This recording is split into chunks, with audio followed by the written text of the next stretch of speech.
the History of the World podcast, written and presented by Chris Hasler.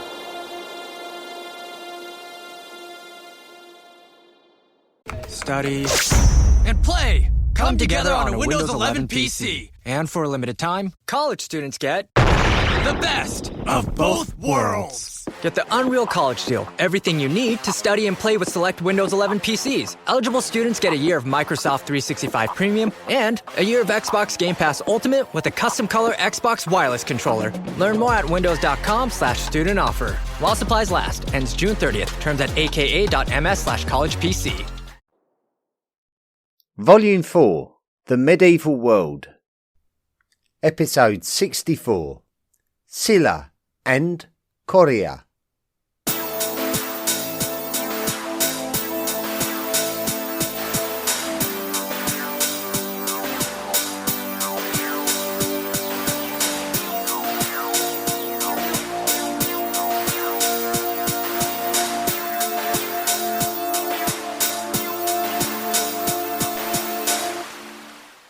Let us summarise the story of Korea up to the 7th century.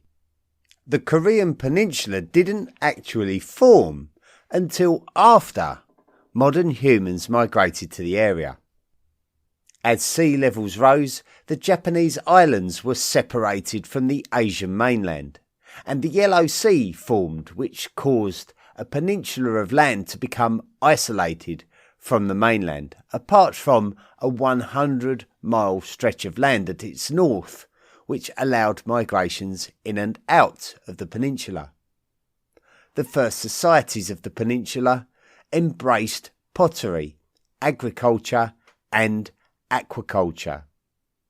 This would have been followed in the 1st century BCE by metallurgy and, significantly, bronze working. It may have been during this period that the first polity of significant note emerged, referred to by the name Goryeo, which is believed to have dominated the area in and around the Liaodong Peninsula, which is now on the Chinese side of the North Korean border. Goryeo would have had a convenient maritime trade link from the Liaodong Peninsula to the Shandong Peninsula and consequently the heartland of Chinese cultures, which would aid the wealth and subsequent modernisation of the Goryeo state. Chinese aggression towards Goryeo in around 300 BCE pushed Goryeo into the north of the actual Korean peninsula. During this time, the societies in the south of the peninsula were living a much simpler life than the modernising state of Goryeo, but migrations would bring modern culture such as ironmongery, weaponry and politics to the south. The beginnings of the Han states would emerge in the south of the peninsula as a consequence. Goryeo in the north was also exposed to the nomadic ways of life of the Hyungnu peoples of the steppelands, and with this came the opportunity to learn about horsemanship and the use of cavalry in armies. Battles for supremacy over the lands in and around the north of the peninsula and their fruitful trade routes were frequent between the resident Goryeo and the great imperial movements of China. Goryeo collapsed at the end of the 2nd century BCE and the Chinese moved in, but their resources were stretched, which allowed the local people of the northern peninsula to try to resist Chinese dominance. The Han societies in the south retained their independence, but a new confederation of tribes were incorporated in the north, which came to be known as Goryeo. Cultural aspects and literary legend connects these people to the nomadic Puya people from the steppelands to their north. After the collapse of the Han dynasty of China, China would enter a comparative dark age, and this would give the societies of Korea the opportunity to develop by themselves. Goryeo expanded significantly, dominating the north of the peninsula and great swathes of land to the north. The kingdoms of Paekje in the west of the peninsula and Silla in the east of the peninsula developed significantly from within the Han states in the south, and a confederacy of small states known as Kaya emerged in the far south. This was the development of the Three Kingdoms period of Korean history. During the 4th century, the influence of Buddhism had migrated to Korea and had been embraced by Goryeo and Paekje. Goryeo remained the most politically advanced kingdom of the three. Paekje's location meant that it could develop strong ties with the imperial court of Japan, and it would use this influence to take a position of dominance over the kingdom of Silla. This desire to keep Silla weak only served to allow the powerful Goryeo to annex Silla. Goryeo would also push Paekje into the south so that it would take control of the prosperous Han River system. This pushed Paekje and Silla into an unlikely alliance with each other to neutralise Goryeo's power and influence, and then fight back against Goryeo's southward expansion. The alliance successfully pushed Goryeo back out of the Han River system, but when Paekje believed that it had regained the mouth of the river, Silla attacked Paekje and took control of the river system for itself. Now Silla had gone from the weakest of the three kingdoms to the most powerful. Goryeo was still very powerful, and it did not accept the loss of its lands lightly, and the 7th century saw Goryeo and Silla battling for the important river system. The difference maker was when Tang China, an enemy of Goryeo, struck up an alliance with the kingdom of Silla, which gave Silla the necessary power to conquer both Paekje and Goryeo in turn, and become the sole polity of the Korean peninsula. And this is where we left the previous episode. Northern and Southern States period. Silla was able to prosper in the peninsula because once their alliance with Tang China had achieved its aims, Tang China had ambitions of subjugating the entire Korean peninsula, which the kingdom of Silla defied. And Tang China, with no local allies and supply lines stretched, had to give up on their objective and return to China. Thanks to this inability of Tang China to influence Korean fortunes, the kingdom of Silla spent the 8th century consolidating itself and developing into a well-cultured nation, with Buddhist monks doing a lot for academia. There is a lot of speculation among historians about the exact nature of what happened next in the expanse of territory left behind by the collapsed Goryeo nation-state. A new polity called Palhae emerged in the north, but much further north than the peninsula, in the heart of Manchuria, a place where a people called the Mohe resided. The Mohe would have been a largely tribal and somewhat nomadic people, so the creators of the polity are believed to be the remnants of the Goryeo state, and so even though the population of Palhae were Mohe, the nobility are described as Goryeo in origin. Some historians claim that the nation of Palhae shouldn't be described as Korean, as it's closer to Chinese or Manchurian in its character, but the main consensus is that it can be considered as part of Korea's history. Indeed, the expansion of the Palhae state brought it to the northern borders of Silla, and has led to this period being referred to as the Northern and Southern States period.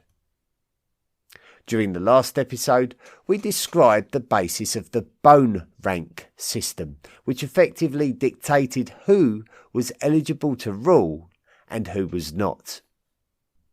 Those of the Songol, or sacred bone class, were the only ones permitted to rule.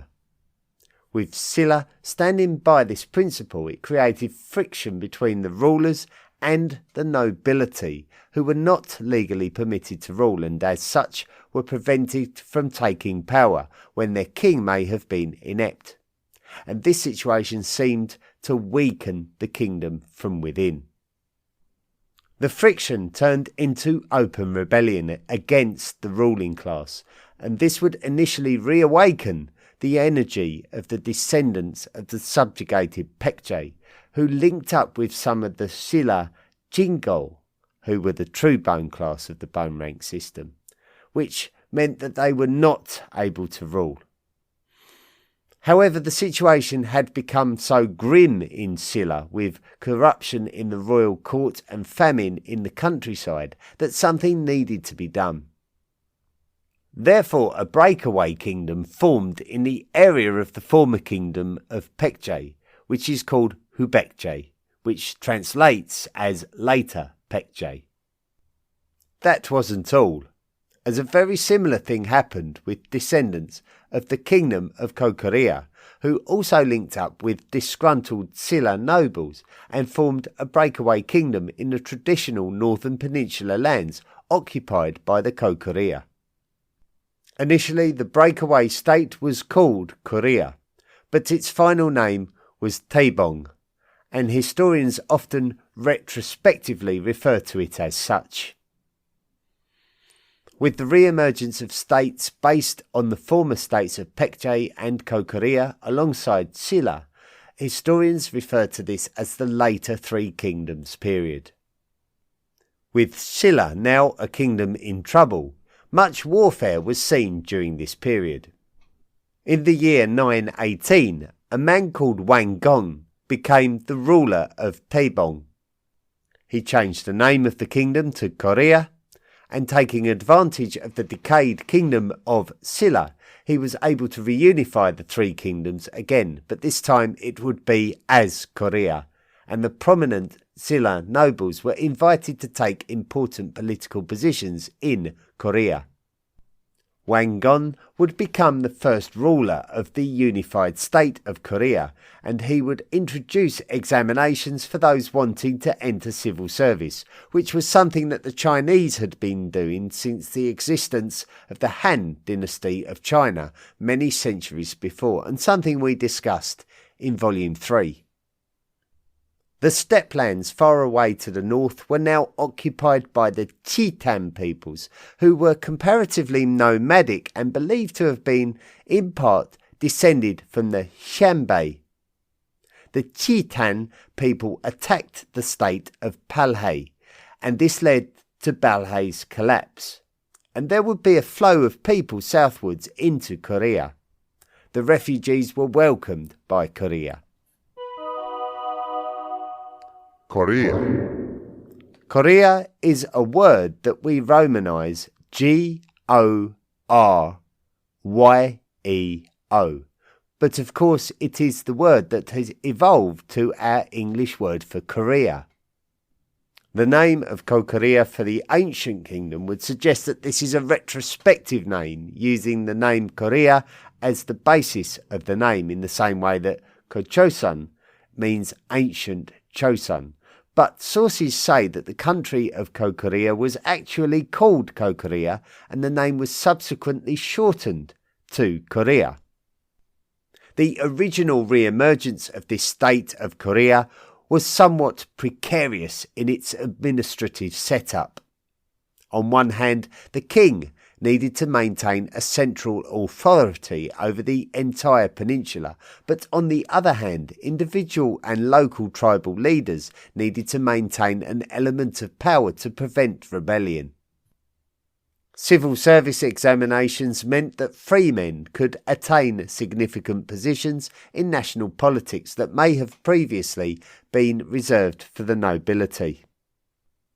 By the end of the 10th century, Korea had powerful neighbours to its north, a North Chinese dynasty called the Liao, headed by Khitan peoples, the same peoples who had been responsible for the decline of Palhai. The Liao dynasty effectively hemmed Korea into the Korean peninsula. The period of the Korea dynasty in Korea was quite successful and prosperous though. Right from the formation of Korea under Wangon in the 10th century, great Buddhist temples were built, and with both freemen and priests now encouraged to flourish in their own right, wealth, art and academia flourished as well. The first Korean coins were minted under the Goryeo dynasty. It was also under the Goryeo dynasty that a great number of texts were written, including Samguk-sagi, completed in 1145, written by the Korean noble Kim Bu-sik, which is the earliest Korean chronicle of Korean history, and particularly the Three Kingdoms period, which discussed Goryeo, Baekje and Silla. Much like Japan, there had evolved an administrative class of nobles and a military class of nobles, called the Munban and the Muban, respectively. As the 12th century grew old, it became clear that the Munban were attempting to enjoy the spoils of prosperity for themselves. The rich grew richer and the poor grew poorer, and the Muban were increasingly pushed out of national politics. This situation would explode into civil war. The 18th monarch of Korea was King Uijong, and his attitude towards the Muban was portrayed to be highly condescending. At a royal banquet held in 1167, a man called Kim Don-jung, who was actually the son of the author of the Samguk-sagi, used a candle to set fire to the beard of one Chung Chung-bu, a member of the Muban military class. This was symbolic of the jovial attitude that the Munban took towards the Muban, and the Muban had had enough. During a time when the imperial court was only partially occupied by courtiers, Chung stormed the court and murdered most of these courtiers before exiling King Uijong to the island of Koje, just off the southern coast of the Korean peninsula. Another military general called Yi Wei-min would then remove the dethroned King Uijong from the island before breaking his back, rolling him in a blanket and then dumping him in a pond to kill him without the shedding of royal blood. This military coup destabilised Korea. There was no honour between the military elite, who spent the aftermath betraying each other to attain ultimate power. Rebellion broke out everywhere, with low-class peasants rising up against their overlords. The country was in absolute chaos. The military general called Cho Chung-hun assassinated Yi Wei-min in 1196 and took control of the nation as its military leader, and he tried to restore some order to Korea. Cho set up a parallel military government to the civil government already in place, and this is similar in principle to the establishment of the Bakufu in Japan, the court of the shogun, which was set up in parallel to the Japanese imperial court. The military administration of Cho strongly observed the Son style of Buddhism, which is comparable to the Zen form of Buddhism observed by the shogunate of Japan. The Kamakura shogunate of Japan was established just 4 years before the Cho military regime. Historians cannot fully understand why there appears to be no obvious link between these two almost identical circumstances in both Korea and Japan. The two countries are close to each other.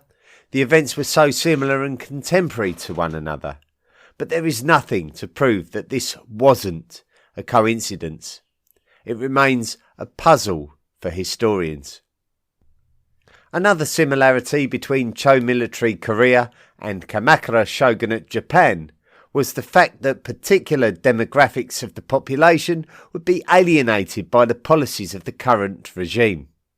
In fact, this can be said of most reformists of most nations throughout the world.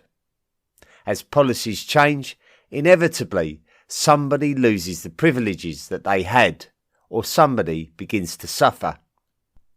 Traditional landowners in Cho military Korea found that their lands were being gifted to the military nobility, so this inevitably brought about revolts.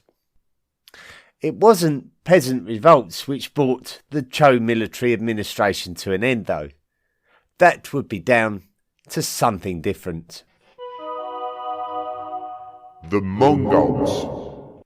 Every nation in the Far East was profoundly affected by the southward expansion of the Mongols, and Korea was one of the first established nations on the Mongols' southern frontier. Initially, the Mongols would send envoys to Korea demanding tribute, and although Korea initially entertained the requests, it would not take long before Korea would begin murdering the Mongol envoys and repudiating their agreement with the Mongols. As a Mongol invasion would be imminent, Korea moved its capital city to the island of Kanghwa on the Han River estuary to take advantage of the fact that the Mongols had no naval capabilities. From here, Korea would be able to conduct a stout resistance to the Mongol invasions. The Mongols were a powerful military movement, however, and the protracted war between the two nations would often result in Korea agreeing to a peace treaty which involved Korea paying tribute, and this agreement being dishonoured by Korea in the aftermath. The resistance of Korea to the Mongol invasions was certainly impressive. In fact, it was among the greatest of resistances globally to Mongol invasion. Inevitably, the desire of Korea to defy the Mongols meant that the Mongols came back stronger and more numerous to a point where resistance was futile. Under intense pressure, the cohesiveness of Korea understandably collapsed, and Korea fell to the Mongols in the year 1270.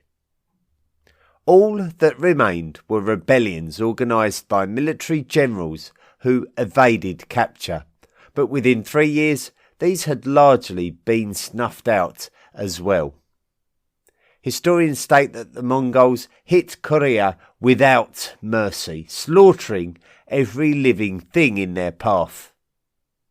The Mongols would ensure that the royal family was re-established in Korea, operating under Mongol control, and the Cho military regime was now extinct.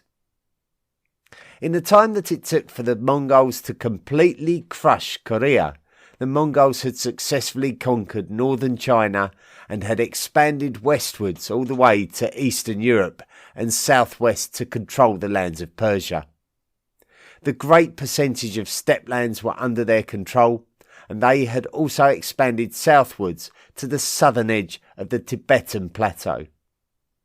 All of these lands fell to the Mongols before Korea did, further validating the Korea resolve under the greatest of pressures. The Mongols extracted a great deal of the Korean peninsula's natural resources and their manpower during this period of domination. However, under the Mongols, Korea did maintain a degree of autonomy that was not afforded to northern China, which became the new power base of the Mongols, who ruled it as the Yuan dynasty of China. Intermarriage between Mongols and peoples of Korea was not just restricted to the royal families, but also the nobility, and this meant that Korea started becoming respected as an important vassal state of Yuan China. With little naval capability, Yuan China turned to Korea to construct a navy with which an invasion of Japan could happen.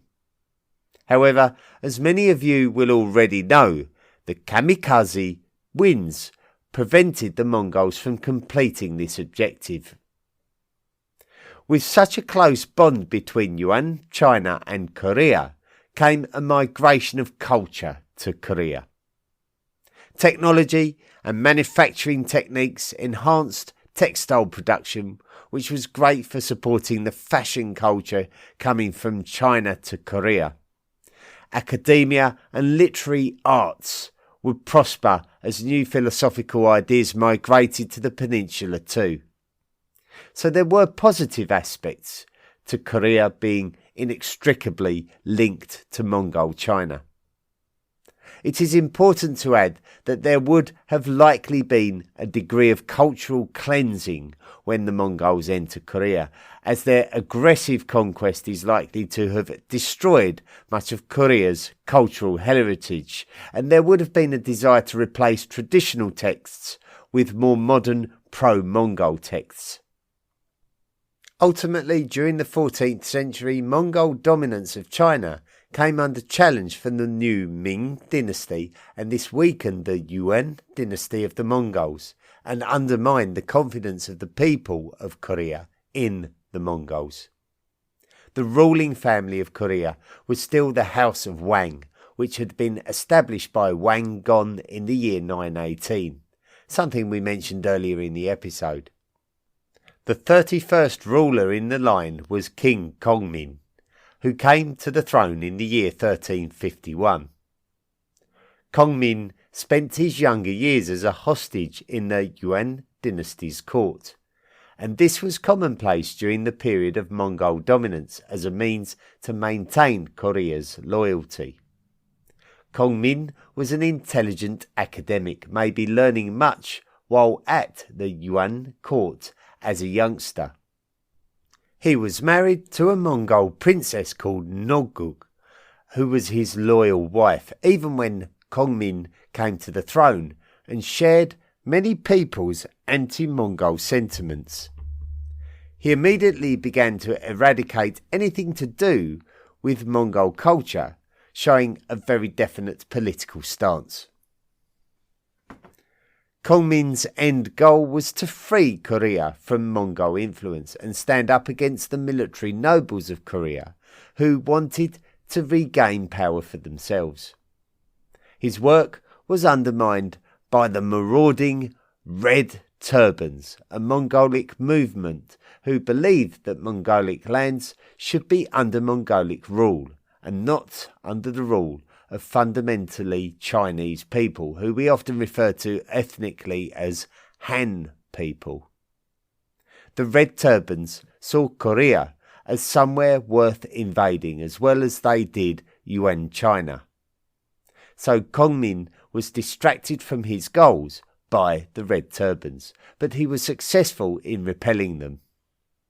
Kongmin and his wife also had to try very hard to produce an heir to the throne, and when she did eventually fall pregnant, she died during childbirth, and the king was inconsolable.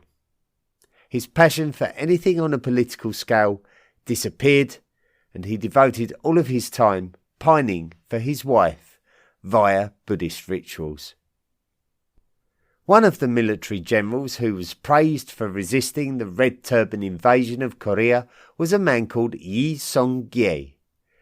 After the Red Turbans had been dealt with, Korea faced subsequent problems with pro-Mongol rebellions who refused to accept the reforms of King Kongmin, and from Wokou, who were the Japanese pirates looking to ravage the coasts of the Korean peninsula, as well as the coastal areas of Japan and China also. Yi Song-gye was an integral part of the successful battles against the pro-Mongol factions and the Wokou. The Yuan dynasty of China collapsed in 1368, which allowed the Ming to take control. The Ming dynasty moved quickly to secure areas of Manchuria which bordered the northern frontier of Korea, and although there did exist a pro-Ming faction within Korea, the presence of such a mighty neighbour was hugely disconcerting for Korea, especially as they were still shaking off the shackles of Mongol overlordship. General Yi Song-gye was generally sympathetic to the Ming cause, but when the Ming sent envoys into Korea to demand they hand over their northernmost territories, King Wu of Korea refused and prepared to do battle with the Ming over the occupation of the strategically important Liaodong Peninsula. In 1388, King Wu would deploy General Yi under protest to do battle with the Ming. General Yi went to Wiwa Island, which is an inland island created by the Yalu River. This point of the Yalu River marks the modern border between China and North Korea, with Wiwa Island within the North Korean border. It also represents the crossing point from Korea to the Liaodong Peninsula. When General Yi reached the island, he decided that his intentions were different to those of his king, so he turned his army back and marched on the Korea capital city of Goryeo, which is the modern North Korean special city of Kaesong. He would instigate a coup d'etat which would eventually depose the last king of Korea in 1392 and end the Wang dynasty, which had ruled Korea for over 450 years. There was the matter of the rulers of Korea being approved by the Mandate of Heaven, which was originally a Chinese concept of spiritual validation of the current monarch. So General Yi would have to campaign hard to convince the people of Korea that the Wang monarchs had lost the Mandate of Heaven. In real terms, there were many people of Korea that welcomed a change in the hope for a positive upturn to their nation's fortunes. Some would have ambitions of major national reforms, but General Yi himself did not believe that this was the way to go. General Yi would become the new king of a ruling dynasty. The dynasty would be called the Choson dynasty, whose name was an echo of possibly the earliest of Korean nations. General Yi would become known as King Taejo of Choson, and as King Taejo he made very little in the way of reforms, as he believed that the infrastructure of Korea was correct, and it was the individuals working within it who were actually causing the problems. The one thing that did seem to change as Korea became Choson was the proliferation of Confucianism. In ancient China, Confucianism encouraged individual discipline in society and could be described as less spiritualistic than Buddhism. It wasn't necessarily that you were required to be one thing or the other. You could observe Buddhism within a Confucian society. When the Song dynasty of China emerged in the 10th century, Confucianism developed a new surge of popularity, where Confucius himself was revered like a deity. Referred to by historians as Neo-Confucianism, this upsurge in popularity reached Choson, Korea, and characterized the change of dynasty in the peninsula.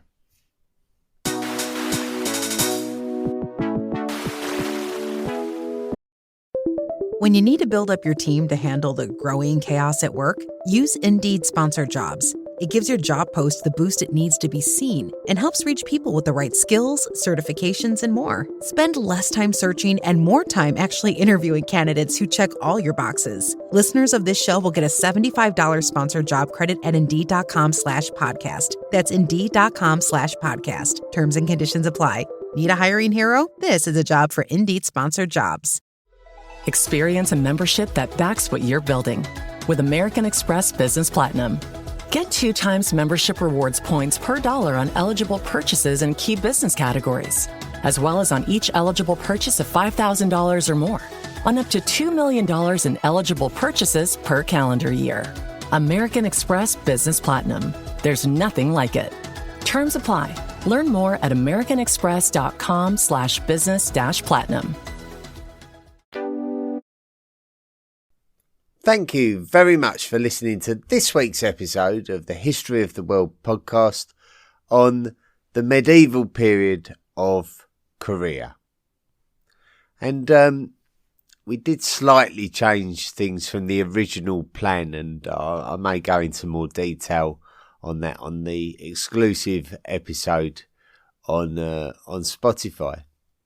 But if you enjoy the podcast and you want to support the podcast, then visit our website, and it's historyoftheworldpodcast.com. Click on the Patreon link where you can sign up to make a monthly contribution. You will become a lifelong member of the History of the World podcast Illuminati, and you will qualify for gifts and rewards. This week we welcome to the History of the World podcast Illuminati Steve Mittman. Welcome in, Steve, and thank you very much for supporting the project. If you want to access bonus material and as I mentioned before, the special episode, and if you want to listen to the podcast ad free, then subscribe to the podcast on Spotify. And if you want to get in touch with the podcast, drop me a line at historyoftheworldpodcast@mail.com. Well, that's it for this week. Next week, it's going to be a History of the World podcast magazine episode, and it will be Christmas Day as well. So look forward to that. And I think it will also be the last one of the year, won't it? As a consequence, because the next full episode will be scheduled for New Year's Day, I think. So there you go. Anyway, thank you so much for listening. And have no fear, Chosen Foods is here to defend your favorite foods from the forces of seedy oils and sketchy ingredients. With cooking oils, salad dressings, and mayo, all powered by the good fats from 100% pure avocado oil and simple, delicious ingredients. Chosen Foods. Tires matter. They're the only part of your vehicle that touches the road. Tread confidently with new tires from Tire Rack. Whether you're looking for expert recommendations or know exactly what you want, Tire Rack makes it easy. Fast, free shipping, free road hazard protection, convenient installation options, and the best selection of Bridgestone tires. Go to TireRack.com to see their Bridgestone test results, tire ratings, and reviews, and be sure to check out all the special offers. TireRack.com, the way tire buying should be. Until next week, be good. The History of the World podcast, written and presented by Chris Hasler. Please consider making a financial contribution by going to the historyoftheworldpodcast.com website and clicking on the Patreon link. Email the show at historyoftheworldpodcast@mail.com. And don't forget to join our social media at Facebook, Twitter, Instagram and Tumblr. See you next time.